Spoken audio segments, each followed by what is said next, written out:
বিশ্বকাপে নতুন hair style নিয়ে আসছেন নেইমার জুনিয়র। বিশ্বকাপ মানেই তো শুধু মাঠে ফুটবলারদের পায়ে জাদু আর টপি ছোঁয়ার তীব্র লড়াই নয়, এর বাইরেও আছে এক বিপুল রঙিন জগৎ। ফুটবলারদের পায়ের কাজ দেখতে দেখতে চোখ যখন ক্লান্ত, তখন তাদের বাহির রূপ আর ফ্যাশন স্টারমেন্ট নিয়ে ভক্তদের আগ্রহের কমতি থাকে না। বিশেষ করে নামটা যখন নেইমার, তখন ডিভলিংয়ের পাশাপাশি তার চুলের চাট নিয়েও আলোচনার অবধারিত। এবারে ব্যতিক্রম হলো না, বিশ্বকাপের ঠিক আগ মুহূর্তে নিজেদের চুলের স্টাইল এক জটকালো পরিবর্তন এনেছেন এই ব্রাজিলিয়ান তারকা। শনিবার রাতে সামাজিক যোগাযোগ মাধ্যমে নেইমারের ব্যক্তিগত হেয়ার স্টাইলিস্ট একটি ভিডিও প্রকাশ করেন। সেখানেই দেখা মেলে ব্রাজিলের এই পোস্টার বয় এবং নতুন রূপের।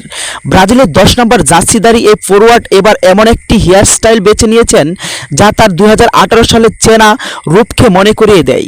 তখন পিএসজিতে খেলার সময় যখন চুলের হালকা সোনালি ব্ল্যাক রং করেছিলেন, যেন চুলের সাজানো পুরো সেই সোনালি দিনগুলোর ফিরিয়ে আনার এক চঞ্চল প্রয়াস। অবশ্যই ভক্তদের মনে একটা প্রশ্ন জাগতেই পারে, চুলের এই জলুস কি মাঠে পারফরমেন্সে ফিরবে? চুল সোনালি আবা ছড়ানোর সন্দোষের এই তারকা, আসল লড়াইটা এখন ফিটনেসের সঙ্গে।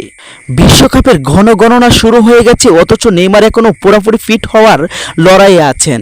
শুধু নতুন চুলের ছাটের চেয়ে সমর্থকেরা তাই চাতক পাখির মতো চেয়ে আছেন তার মাঠে ফেরার দিকে। চুল তো প্রস্তুত, কিন্তু নেইমার শরীর কি প্রস্তুত? নেইমার নিজেই আভাস দিয়েছেন এবার 2026 বিশ্বকাপ হতে যাচ্ছে তার ক্যারিয়ারের শেষ বিশ্বকাপ।